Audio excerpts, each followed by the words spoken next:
Bueno, vamos a empezar con lo que continúa el sistema cardiovascular. Prácticamente vamos a hablar sobre los trastornos cardíacos.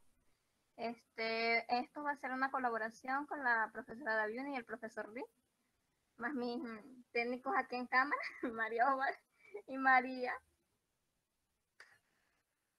Vamos a darle primero, vamos a darle primero un pequeño repaso a lo que es el sistema de conducción del corazón. Vamos a empezar con un poquito de anatomía para entender lo que son las arritmias. Okay. Los impulsos eléctricos del corazón básicamente se van a generar aquí, en lo que es el nodo auricular o el nodo sinosal, que constituye como el marcapaso del corazón. ¿Y esto por qué? Porque es el que prácticamente regula la actividad eléctrica del mismo. Este marcapaso genera un impulso que estimula la contracción de las aurículas. Esta señal va a pasar a lo que es el nódulo auriculoventricular, que es este nodo que vemos aquí. Esta tiene una señal, vamos a decir breve, que la envía a través de lo que son las fibras musculares del corazón para dar lo que son los impulsos eléctricos. Estos estimulan la contracción y la despolarización de los ventrículos. Estos después van a impulsar la sangre desde el ventrículo izquierdo hacia lo que resta del cuerpo. Vamos a ver que tiene varias ramas, entre la cual podemos conseguir la rama del haz de His, que constituye dos, la rama izquierda y la rama derecha. En la rama izquierda vamos a ver que esta tiene dos bifurcaciones. Aquí no se ve muy bien, ¿verdad? Pero vamos a imaginarla. Esta tiene dos bifurcaciones, vamos a decir que van por aquí. Ellas son las que van a transmitir pequeños impulsos eléctricos a través de lo que son las células de Purkinje, que van aquí en la pared del corazón. Estos son los que van a generar pequeños impulsos eléctricos como compensatorios a lo que es el corazón para la contracción de las aurículas y los ventrículos.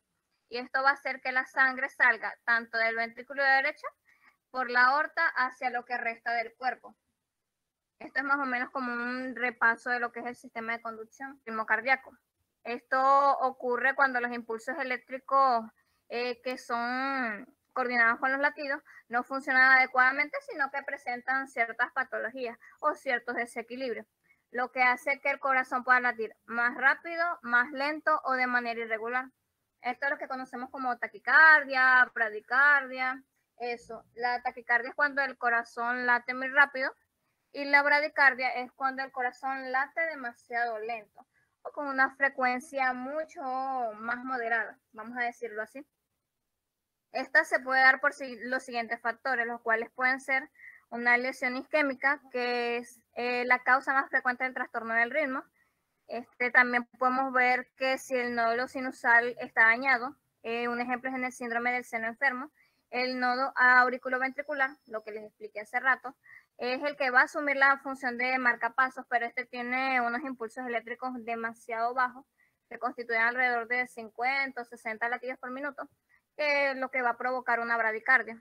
Y también esto ocurre si los miocitos se vuelven muy irritables, lo que produce las taquicardias. Pero esto no solamente las arritmias se van a dividir en lo que es la taquicardia y la bradicardia, también hay otros tipos. Podemos conseguir que está el flúter auricular, la fibrilación auricular, la fibrilación ventricular, las taquicardias supraventriculares paroxísticas, el síndrome de Wolff-Parkinson, también están los bloqueos, que es cuando las ramas del corazón no producen la energía suficiente para que se contraiga. Entre estas están el bloqueo auriculoventricular de grado 1, de grado 2 y de grado 3. Ahorita les voy a explicar un poquito más sobre qué se tratan estos. Primero vamos a ver que está el flúter auricular, donde ¿qué vamos a ver básicamente en esto? Vamos a ver que hay una taquicardia rápida que se genera en las aurículas. Generalmente es por el circuito de reentrada hacia el ventrículo derecho. Esta con frecuencia es por malformaciones congénitas, o sea, no necesariamente es que el paciente haya padecido de cierto síndrome o cierta enfermedad, sino que él nace con ella. Son trastornos genéticos del corazón, aunque a veces también se produce por ciertos desequilibrios. La causa más habitual pueden ser las enfermedades coronarias, la estenosis mitral de origen reumático, que se lo voy a explicar en puntos más adelante. También puede estar el alcoholismo, una enfermedad pulmonar aguda o crónica, como pueden ser los EPOC. También están defectos auriculares y un trauma cardíaco. Aquí vamos a ver, en el electrocardiograma, vamos a ver que hay un desequilibrio en las ondas P. Hay el complejo QRS, más sin embargo la producción de las ondas P son irregulares y son extrañas, por lo que se producen ciertos desequilibrios.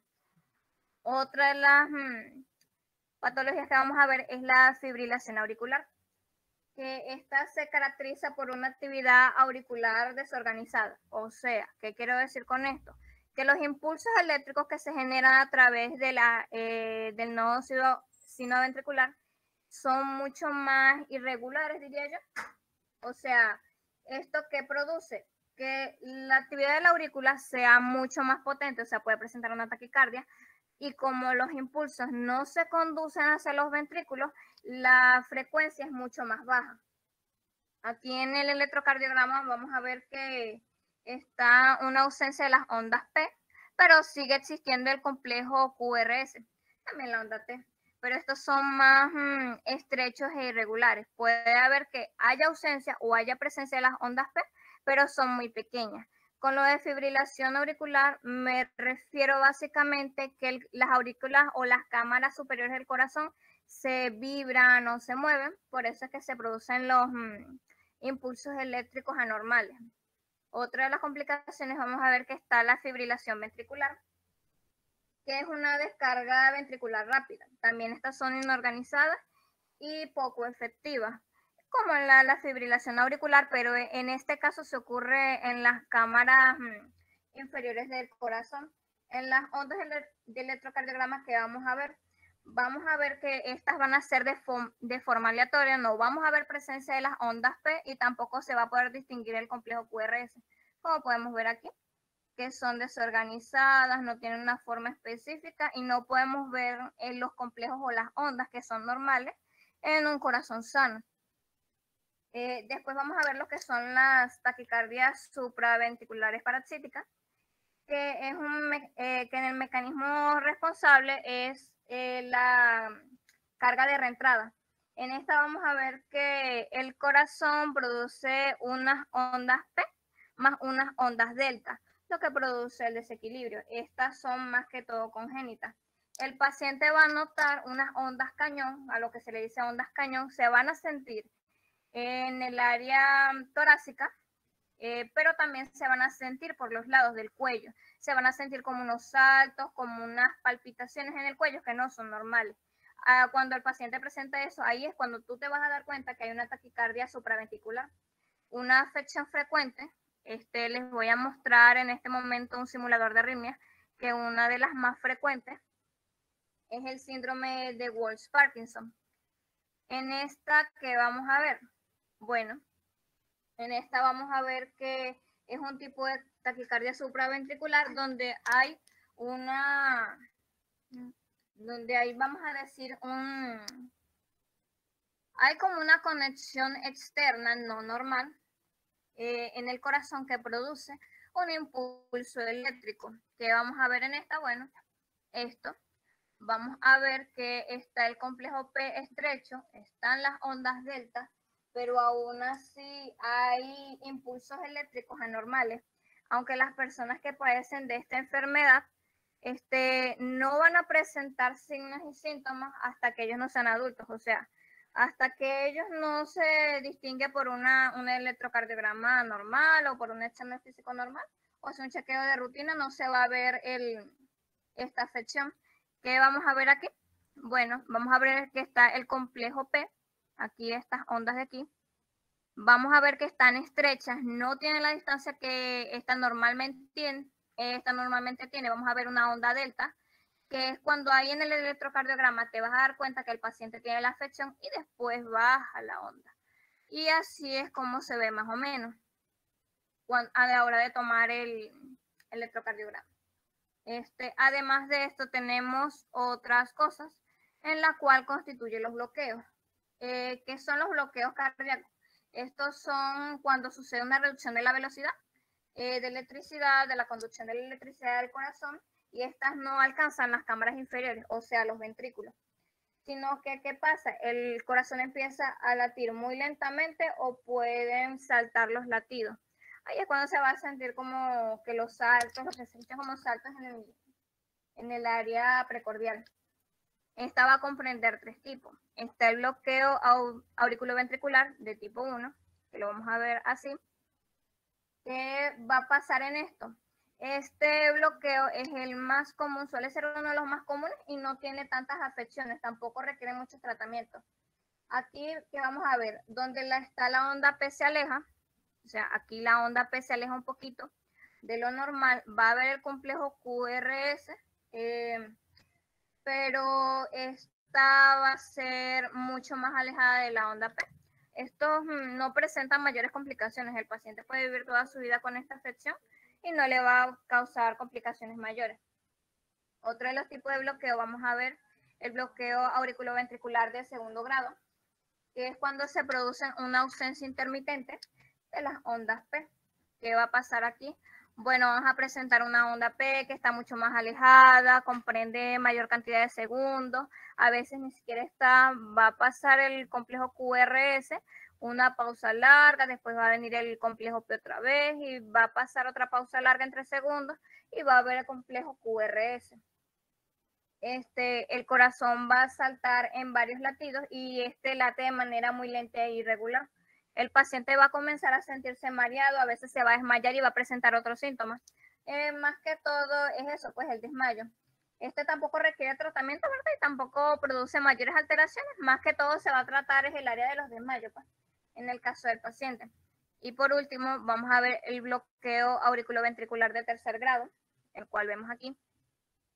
Este es un bloqueo tanto, puede ser parcial o completo, donde no surge ningún estímulo eléctrico en cuanto al corazón y no va a haber ninguna onda P y tampoco va a continuar el complejo QRS.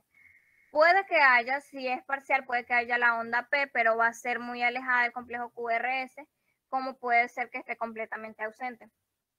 ¿Qué quiero decir con esto? Que no hay una conducción específica del impulso eléctrico y esto lo que ocasiona es que estos no se mueven a los ventrículos, sino que se quedan por problemas de conducción en lo que es el haz de Is.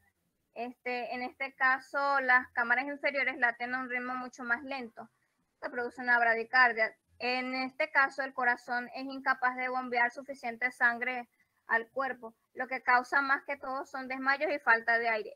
Sí requiere asistencia médica inmediata y también se debe emplear un tratamiento específico para esto. Mayormente ocurre en lo que es el infarto de miocardio, como vimos en la clase pasada, y el tratamiento se va a basar prácticamente en lo que es el infarto del miocardio, no tanto del bloqueo, sino en el infarto para corregir esta afección. Entonces, volviendo. Ahora vamos a ver que las arritmias, ya lo nombré, se causan tanto por lesiones isquémicas como nodos sinusales dañados. Como les expliqué en los bloqueos, que puede ser por un infarto agudo del miocardio. Ahora, ¿qué vamos a ver? El siguiente tema que vamos a ver va a ser la muerte súbita cardíaca, que es una muerte de manera repentina por causas cardíacas. Las personas con aparente buen estado de salud pueden presentar clínica o no. Esto es cuando el paciente cae de una sola vez o desde que se presentan los síntomas dura una hora y después muere. Primero va a empezar con una arritmia cardíaca tipo fibrilación ventricular, o con una taquicardia ventricular o una bradicardia.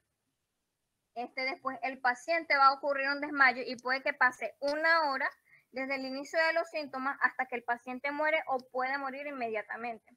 Todo depende también de la salud del paciente. Esto puede afectar tanto a personas jóvenes como a adultos mayores. Y esto se va a tener varias etiologías, las cuales puedo nombrar como las anomalías hereditarias o adquiridas en el sistema cardíaco. También puede ser en caso de una hipertensión. También están las anomalías coronarias congénitas. Está el prolapso de la válvula mitral, que después voy a hablar sobre eso. También está la hipertensión pulmonar, la hipertrofia miocárdica que se da en personas jóvenes, mayormente atletas. Estos son personas que son sanas, que hacen ejercicio, comen bien, pero por una u otra manera el ejercicio hace que ellos tengan una hipertrofia por la mayor demanda que tiene el corazón, por la actividad que ellos hacen. ¿Y qué pasa?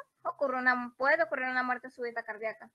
También otras causas pueden ser el taponamiento cardíaco, una embolia pulmonar por la oclusión de alguna de las arterias pulmonares, también el consumo de drogas como la cocaína y la metanfetamina, entre otros tipos de causas.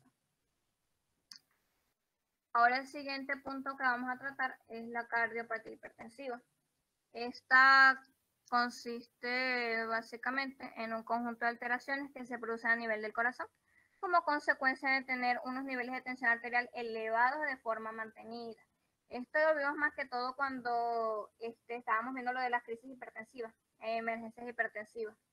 Este es más frecuente en el corazón izquierdo, aunque la hipertensión pulmonar puede causar una cardiopatía hipertensiva derecha.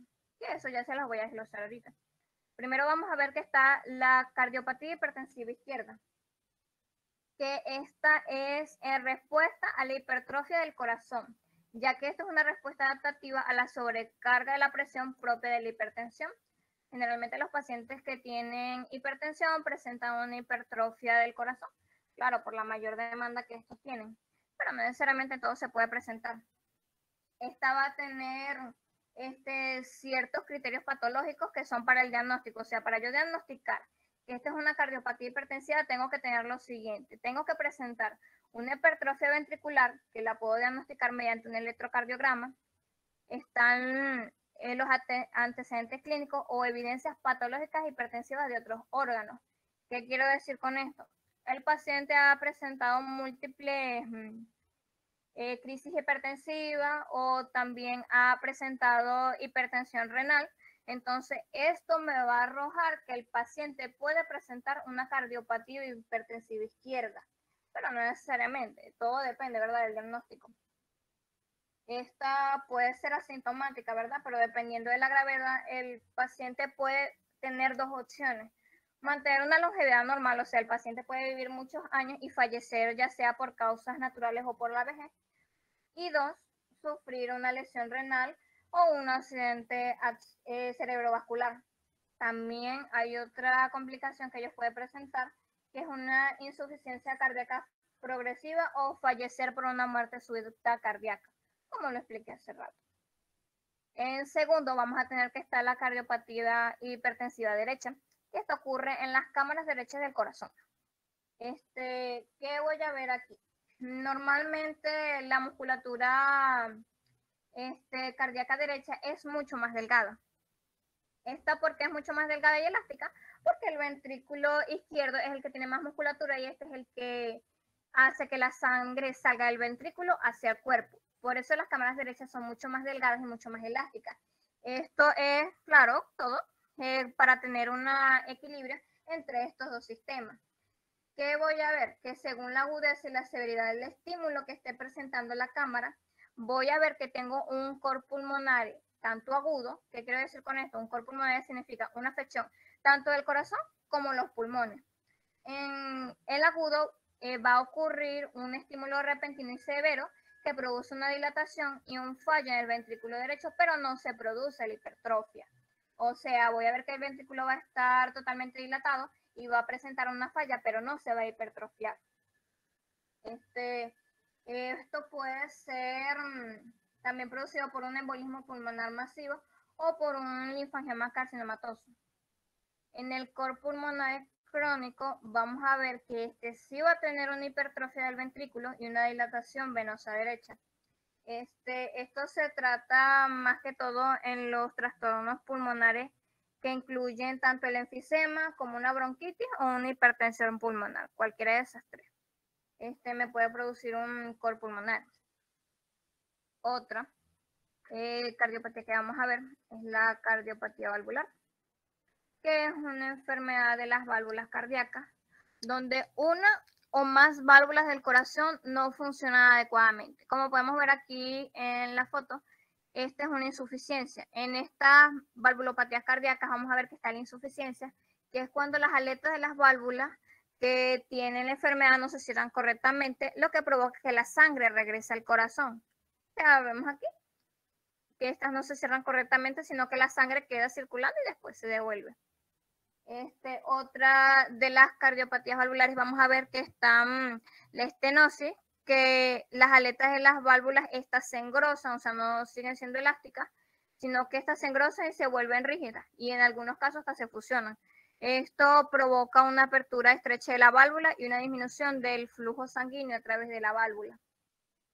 Voy a ir desglosándoles poco a poco más que todo lo que es la insuficiencia y la estenosis.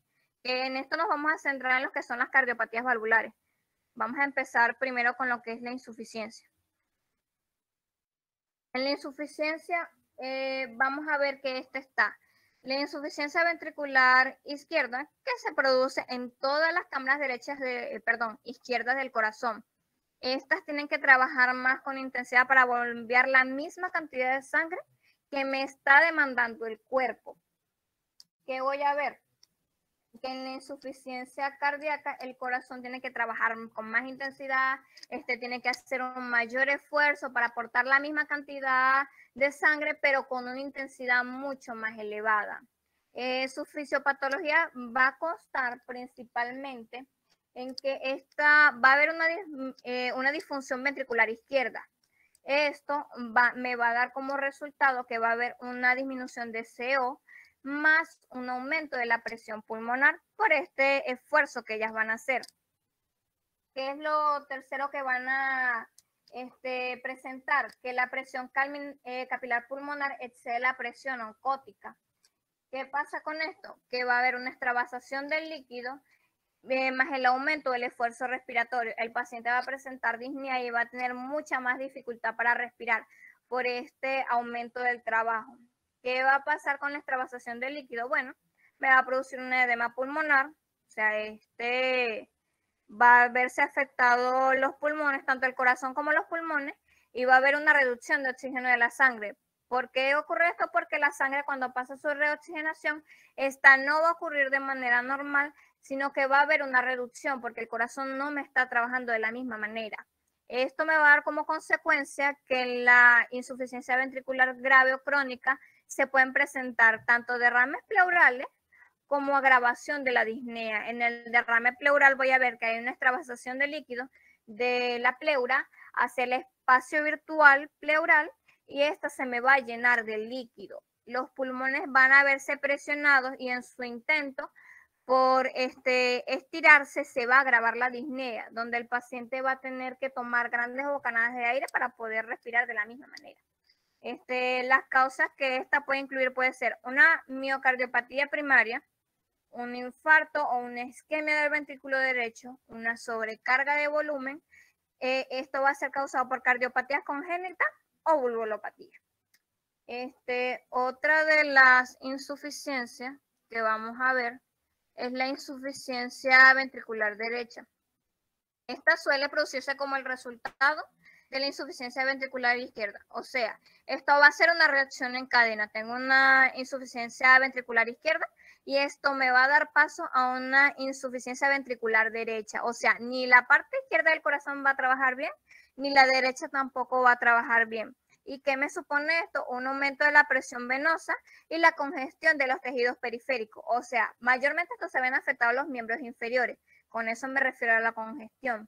¿En qué va a basarse su fisiopatología?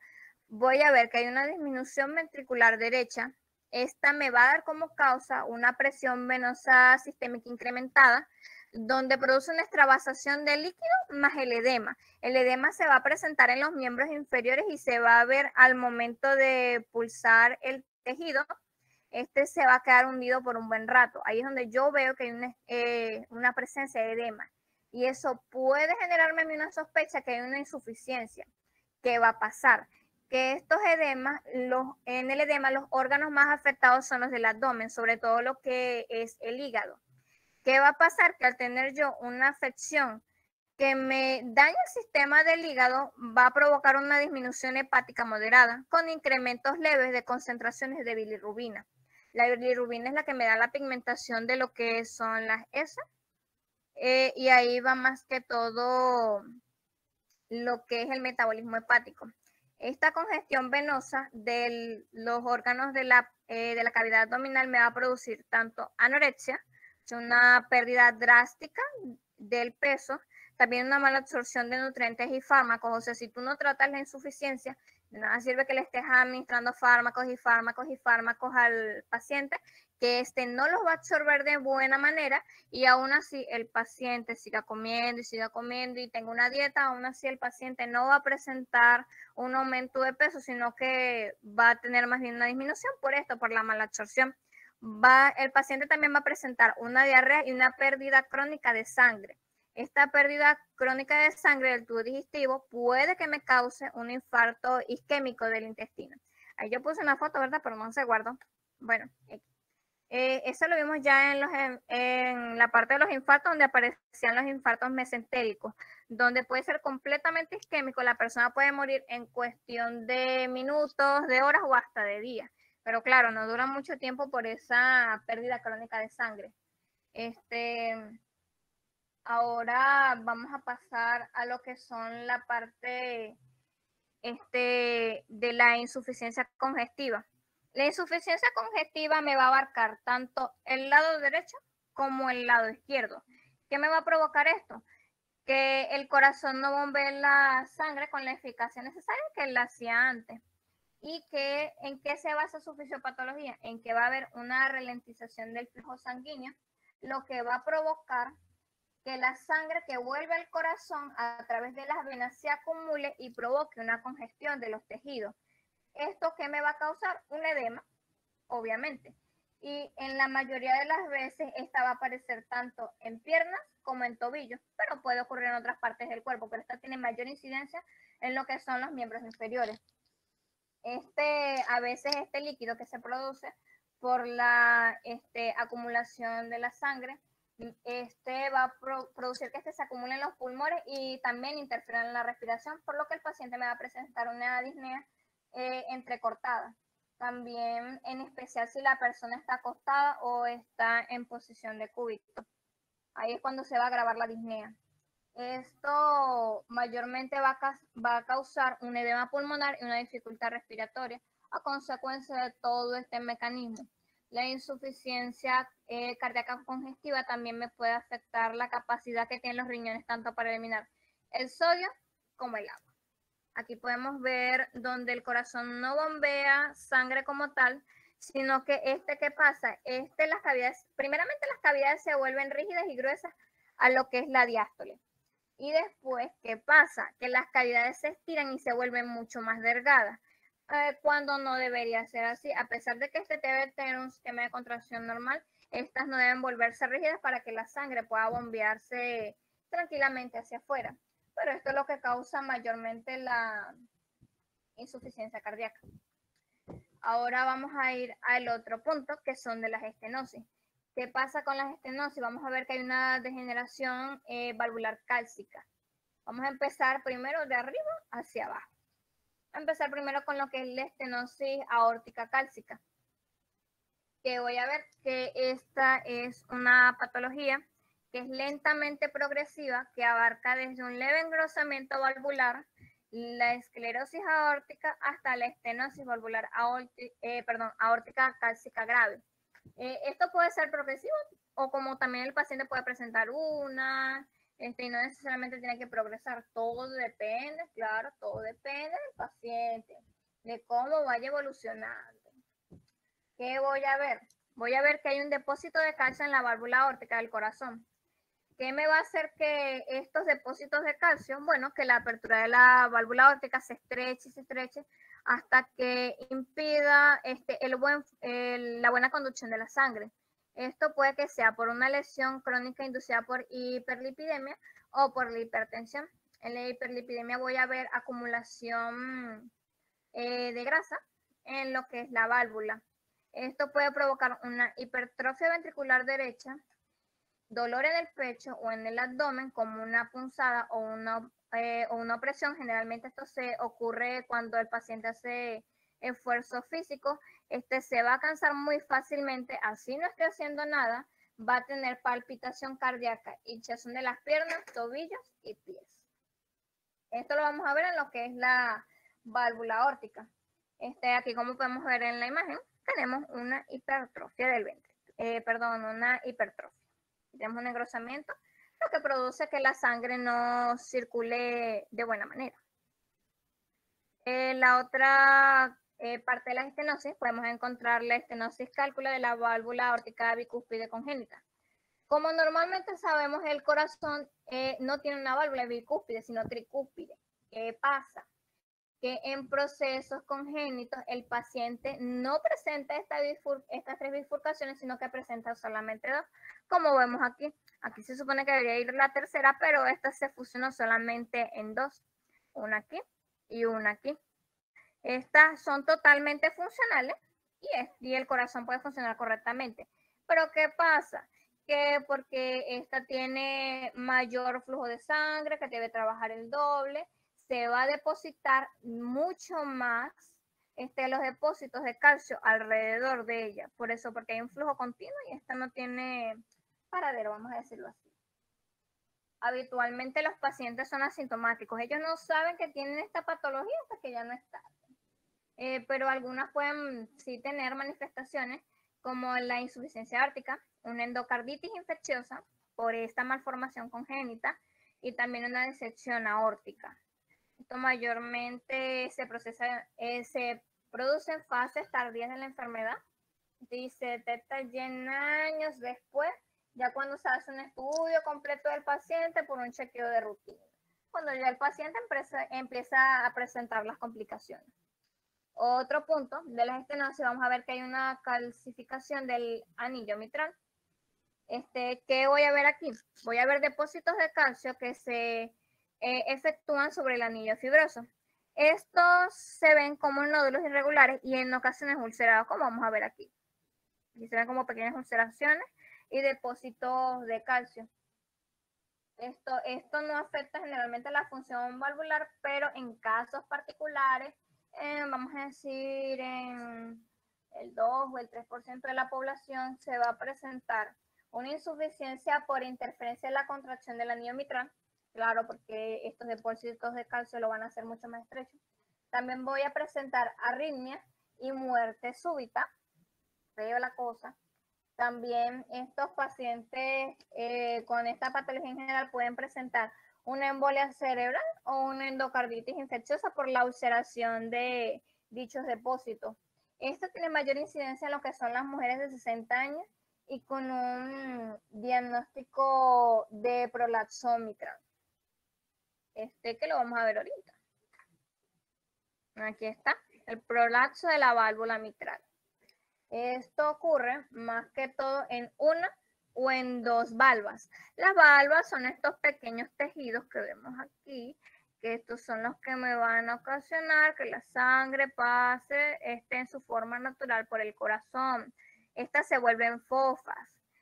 Fofas significa que se vuelven muy delgadas, se vuelven demasiado blandas y estas se retuercen hacia la aurícula izquierda durante la diástole. O sea, ya están blanditas y entonces ya no me sirven. Esto se cree mayormente que se relaciona con trastornos hereditarios del tejido conjuntivo. ¿Qué pasa? Que tengo un familiar hace como 100 años presentó esta misma patología y yo después vengo a presentar esto del trastorno de los tejidos conjuntivos. ¿Qué pasa con mi tejido conjuntivo? Que es mucho más delgado, tiende a volverse mucho más mucho más blando, por eso me puede producir esa enfermedad.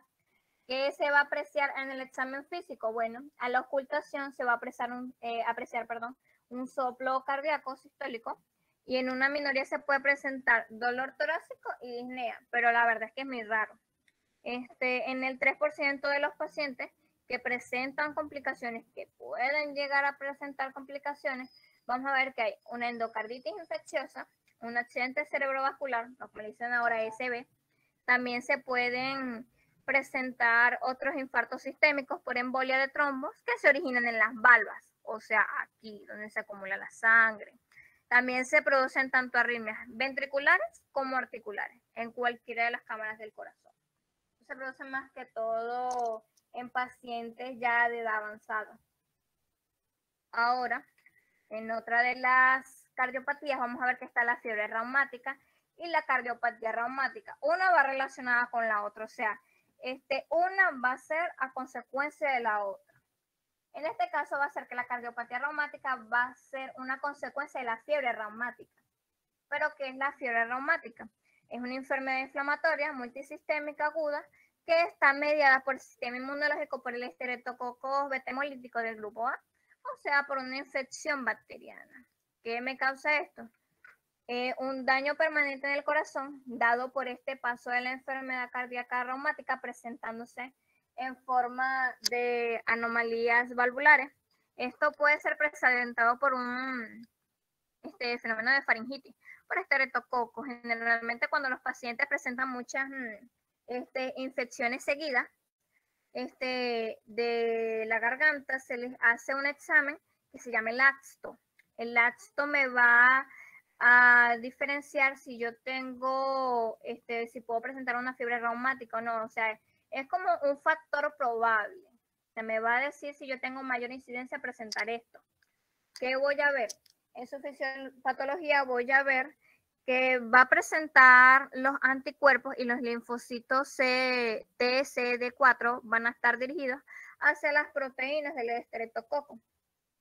¿Qué pasa cuando esto pasa? La unión de los anticuerpos activa el complemento, o sea, la cascada de complemento, y recluta tanto neutrófilos como macrófagos, que son los encargados de las respuestas mayormente inmunológicas en masa.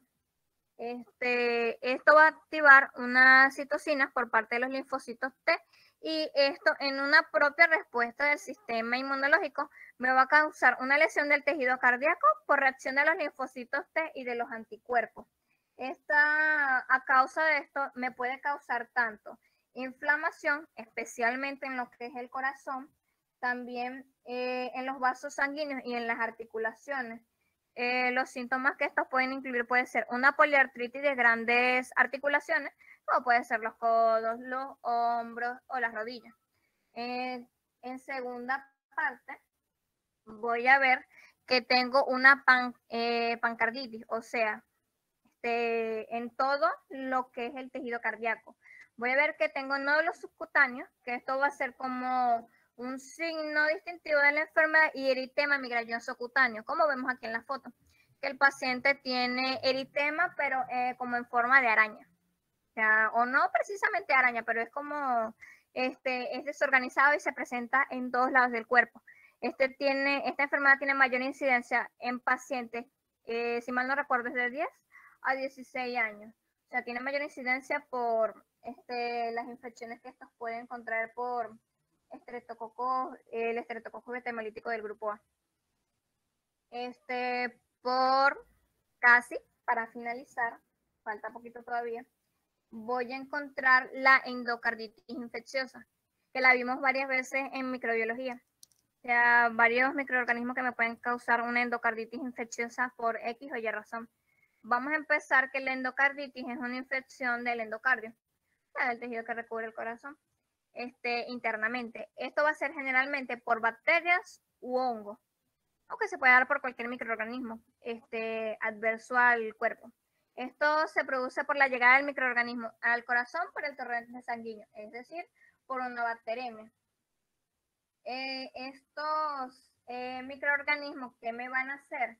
Esto va a hacer que ocurra una lesión cardíaca subyacente, o sea, voy a tener una lesión cardíaca ya previa, lo que es una fuente de bacteremia, que me va a formar vegetaciones bacterianas, como podemos ver aquí, que se forman vegetaciones bacterianas alrededor del tejido. El daño endotelial, producto por el proceso del flujo turbulento, esto puede ser ya sea por catéteres, por una infección de carditis reumática, o por también cambios degenerativos en los que pueden ser personas mayores. Me va a alterar el endotelio, donde se exponen proteínas de la matriz extracelular, produciendo el factor tisular, aparece la fibrina y las plaquetas como parte del proceso de curación. ¿Pero qué me va a hacer esto? Este proceso de curación normal del cuerpo me va a formar las vegetaciones, es lo que va a ser consecuente para que se me formen las vegetaciones alrededor del tejido. O sea, intentando reparar algo, el cuerpo mismo es el que se hace el mal. pero también podemos ver que esto no solo se presenta en ancianos, sino también en personas que hayan presentado reemplazos de válvulas, o sea, cirugías cardíacas previas que se infecten por una u otra manera. También lo voy a ver en personas drogadictas, o sea, que utilicen droga intravenosa o en personas que tengan enfermedades cardíacas previas. También en este caso voy a ver que sus síntomas pueden incluir tanto fiebre como escalofríos, la fatiga, la pérdida de peso y los síntomas gripales. O sea, la persona va a empezar a presentar estos síntomas, pero va a pensar que son por procesos virales, pero en realidad no. O sea, por eso aún así cuando haya presencia de esto, tenemos que hacer diversos estudios alrededor del tejido cardíaco para verificar. Esto ya lo di. Esta va a tener unos criterios para evaluarla. Estos criterios se llaman los criterios de Duke. Estos se van a basar tanto en resultados clínicos, ecocardiográficos y microbiológicos. O sea, voy a tener la clínica que voy a sospechar que hay una endocarditis. Los estudios ecocardiográficos me van a arrojar el diagnóstico y los microbiológicos me van a arrojar qué microorganismo o qué agente patógeno me está causando la enfermedad. La sensibilidad y la especificidad de estos criterios son de aproximadamente el 80%, o sea, tiene un nivel muy alto para el diagnóstico de esta. En estos criterios vamos a ver que están los criterios mayores, en el cual están los microbiológicos, donde vamos a pedir al laboratorio que se hagan los estudios correspondientes sobre ciertas bacterias que me pueden causar la endocarditis, como pueden ser los altamente infecciosos como el Staphylococcus aureus. También podemos ver que está el Streptococcus bovis y el Streptococcus viridans. Otros también podemos ver que están los microorganismos consistentes con endocarditis infecciosa aislados en hemocultivos positivos persistentes. O sea, cuando yo mando a hacer mi hemocultivo, voy a ver que hay cierta cantidad de microorganismos que son los que me van a estar compatibles con la enfermedad. En el hemocultivo positivo por Coxigelas brunetti o títulos de anticuerpo de inmunoglobulina G para Coxigelas brunetti, esto va a ser uno de los tantos criterios mayores que yo voy a tomar en cuenta. Otro de los criterios mayores podemos encontrar que hay una evidencia de compromiso endocárdico. Esto puede ser una nueva regurgitación valvular, o sea, cuando ya el paciente ha tenido una cirugía, yo en sus antecedentes voy a ver que puede ser esta una de las causas por la que se me produjo la infección por endocarditis. También por un ecocardiograma positivo, donde vamos a ver que hay pacientes con válvula prostética que me pueden arrojar una posible endocarditis infecciosa, ya sea por los criterios clínicos o por aquellos pacientes que tienen endocarditis infecciosa complicada. Y están los criterios menores, que son los predisponentes para la endocarditis infecciosa, que incluye ciertas condiciones cardíacas y en pacientes drogadictos que se inyectan droga mediante vía endovenosa. Eso es lo que significa PDIV. Esto va a presentar fiebre, fenómenos vasculares, fenómenos inmunológicos y los hallazgos microbiológicos que ya nombren los que son los criterios mayores. Aquí en este segundo cuadro, ellos van a categorizar las endocarditis. Estas se van a dividir en tres, la cual es la endocarditis definitiva, que me va a arrojar los criterios patológicos, que son los microorganismos demostrados por cultivos, o sea, por el hemocultivo que ya se pidió que se realizara.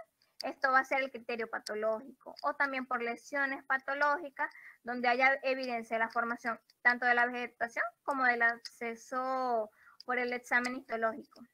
Están los criterios clínicos, que van a consistir en dos criterios mayores, en un criterio mayor y tres criterios menores o 5 criterios menores. ¿A qué me refiero con esto? En la endocarditis infecciosa definitiva voy a ver que los criterios clínicos necesito 2 mayores, o sea, tengo un criterio microbiológico positivo, que es uno mayor, y esta es la evidencia de compromiso endocárdico por pacientes que recibieron una válvula prostética. Estos son 2 criterios mayores. Pero tú dices, no tengo 2 criterios mayores, sino uno solo, pero presento 3 criterios menores. O sea, el paciente presenta un estado positivo en el hemocultivo, presenta la fiebre, presenta el fenómeno y los hallazgos microbiológicos. O sea, tengo un criterio mayor y 3 criterios menores. Pero no tengo los criterios mayores, entonces, ¿cómo hago? ¿Puede ser que no sea? No, pero tengo 5 criterios menores, los cuales son la fiebre, los fenómenos vasculares, los fenómenos inmunológicos y los hallazgos microbiológicos. O sea, si no es Pedro Juan, si no tengo 2 mayores o un criterio mayor y 3 menores, voy a buscar 5 criterios menores que me digan a mí que el paciente tiene una endocarditis. Entonces, después de la endocarditis definitiva, voy a ver la endocarditis infecciosa posible. O sea, creo que este paciente presenta una endocarditis, pero no estoy segura.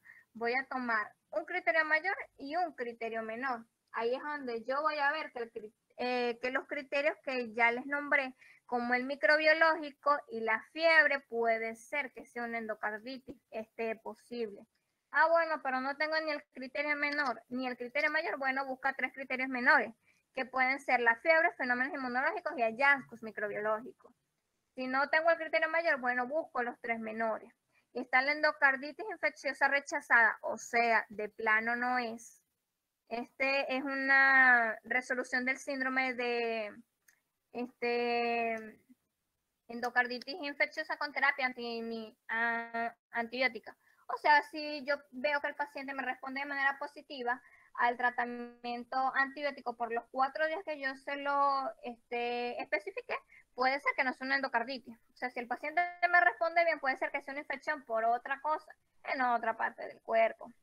También veo que si hay una ausencia de la evidencia patológica de endocarditis infecciosa en la cirugía o en autopsia, ¿a qué me refiero con esto? Que el paciente ni ha tenido una intervención de válvula ni ha tenido una cirugía de corazón abierto.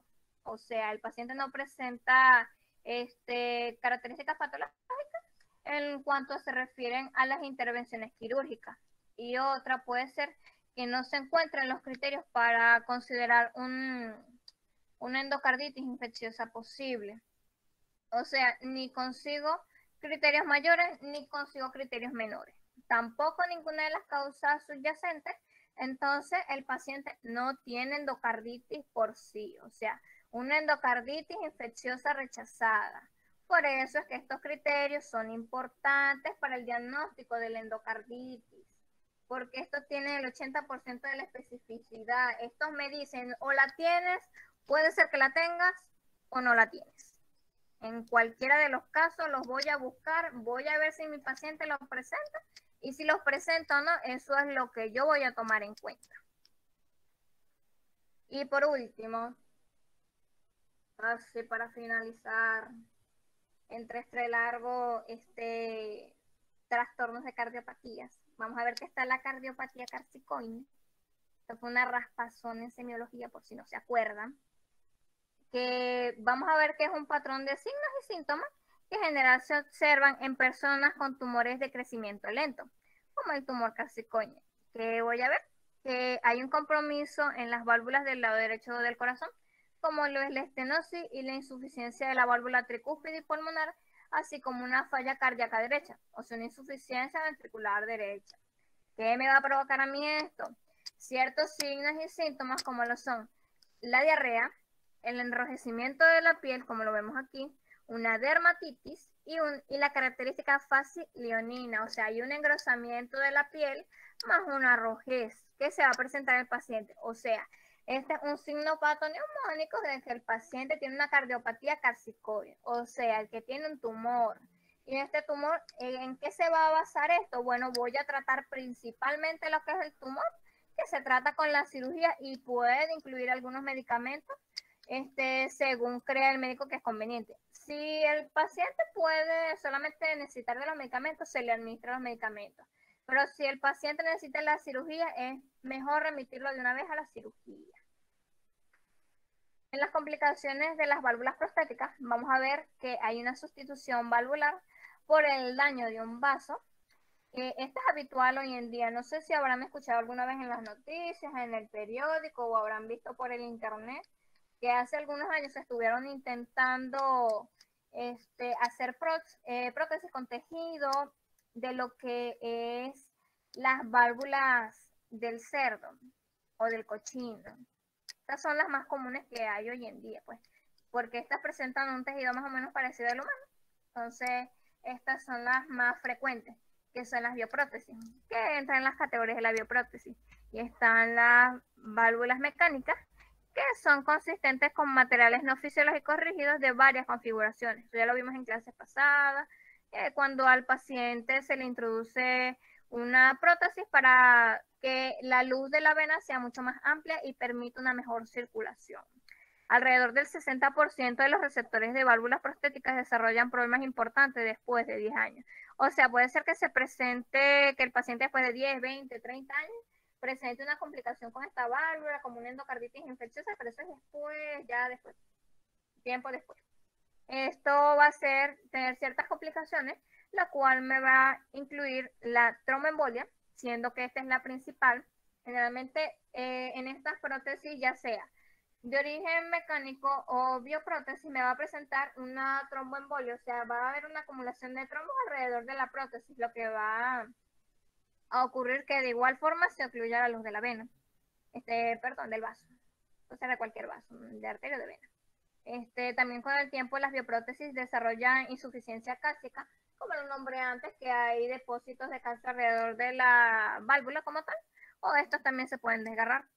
También en las complicaciones también más graves y más frecuentes, también está la endocarditis infecciosa y un escape paravalvular por cicatrización inadecuada. O sea, el paciente, yo tengo mi pacientico aquí, entonces yo le hago este trasplante de la prótesis, pero esta cicatriza de manera mala, por lo que la sangre se me escapa, por algún orificio mal cicatrizado. Tenemos las miocardiopatías. Bendito. Que es el término que se designa como el conjunto de enfermedades de miocardio asociadas con una disfunción mecánica o eléctrica que habitualmente presenta hipertrofia o dilatación ventricular inapropiada del corazón. Las miocardiopatías se pueden clasificar dentro de ciertos criterios que les voy a nombrar un poquito más adelante. Las miocardiopatías también se pueden clasificar como su base genética, como por una lesión subyacente. Por nombrar algunas, tenemos la miocardiopatía dilatativa, la miocardiopatía hipertrófica y la miocardiopatía restrictiva. Las más frecuentes son la miocardiopatía dilatativa y la hipertrófica, más o menos en un 90 o en un 80%. Y estas son las que me voy a basar ahora mismo. Primero voy a encontrar la miocardiopatía dilatativa, que voy a diferenciar en esta, que esta es una afección del músculo cardíaco que por lo general las cámaras de bombeo empiezan como a estirarse. Estas empiezan a estirarse, por lo que se dilatan y no se vuelven a contraer. Generalmente esto ocurre en lo que es el ventrículo izquierdo. Así puede ser tanto en una persona con patología previa o en una persona completamente sana, solo por X de la vida presentó este mal. Esta puedo ver que me presenta ciertos síntomas como son una presión, los factores de predisposición pueden ser una presión alta mal controlada, o sea, en pacientes que están diagnosticados con una hipertensión arterial y no se cuidan o no toman la medicación adecuada que ellos necesitan. También hay unas personas que tienen una influencia genética a padecer de esta enfermedad, que generalmente abarca tanto el 30 como el 50% de la población. También las personas que tienen un consumo excesivo de alcohol, una razón más para no tomar, no tomen. Y esto también puede causar por el parto. Algunas personas cuando están en proceso de parto, mujeres, hay más donde agarrar. Las mujeres cuando están en el proceso de parto, puede ser que el corazón, en su esfuerzo por bombear sangre, se dilate y no se vuelva a contraer, sino que se queda así. Esto se puede presentar tanto al momento del parto como se puede presentar meses después. Ahí es cuando las embarazadas empiezan, las recién paridas, empiezan a presentar los síntomas y no saben por qué causa esto. O sea, no saben por qué tienen esos achaques, no saben por qué tienen la sofocación, no saben por qué les sube la tensión, puede ser por esto. Esta puede ser una de las principales causas. La clínica puede incluir tanto disnea como la facilidad para fatigarse. O sea, la persona se fatiga muy rápido si no esté haciendo nada. También va a haber dolor en el pecho o una frecuencia cardíaca normal, o sea, la arritmia. Y el tratamiento de esta puede incluir tanto cirugía como medicamentos para esta afección. Por segundo, entre las miocardiopatías tenemos la miocardiopatía hipertrófica, donde se observa una afección característica por un engrosamiento anormal del músculo cardíaco. Como podemos ver aquí, las cámaras del corazón, el músculo está anormalmente mucho más grueso de lo que debería ser. ¿Y qué me produce esto? Una dificultad que el corazón ya no bombea sangre de la misma manera, le cuesta mucho más y la persona empieza a presentar la disnea, una disnea de aparición súbita. Generalmente no presenta síntomas, ¿verdad? Pero cuando lo hacen puede ser que presente una disnea. También presenta dolor en el pecho, arritmias y su tratamiento, como la que ya mencioné anteriormente, puede incluir cirugía, un dispositivo de implante, como puede ser un marcapaso, o medicamentos para ralentizar o regular la frecuencia cardíaca. Pero sí, por último, ya después de tanta habladera, vienen las miocardiopatías, que está representada por un diverso grupo de enfermedades patológicas en la que los microorganismos infecciosos o procesos inflamatorios primarios causan una lesión del miocardio. Algunos agentes causales me pueden incluir el citomegalovirus, no puse una fotico porque son muy feos. También podemos ver que en pacientes inmunosuprimidos, como son los que presentan VIH positivo, también el Trypanosoma cruzi, o el agente causal de la enfermedad del Chaga, también la enfermedad de Lyme y el lupus eritematoso sistémico. Generalmente esta es una complicación del lupus eritematoso. Los casos más graves pueden debilitar el corazón, lo que puede dar como consiguiente una insuficiencia cardíaca y una frecuencia cardíaca anormal y la muerte súbita. O sea, en todos los casos, muerte súbita. En los casos, también en casos más graves puede producir fatiga, arritmia y síncope. El síncope es básicamente la persona está caminando tranquilamente y se desmaya. O sea, eso me lo va a producir. Esto va a ser un signo que me va a arrojar a mí que la persona puede estar padeciendo de una miocardiopatía. Esto, ¿por qué sucede? Porque en el caso de la respuesta inmune, puede provocar que el miocardio aumente de tamaño y se debilite, por lo que tiene muchas más dificultades para bombear la sangre oxigenada al resto del cuerpo y por eso a la persona no le llega bien el oxígeno. Los pacientes también pueden desarrollar una cardiopatía dilatativa como una complicación tardía de la miocarditis, como ya lo nombré hace ratico, en el caso de las miocardiopatías donde el corazón se estira mucho, se dilata y no puede volver a contraerse de manera normal. Esto fue todo, muchas gracias.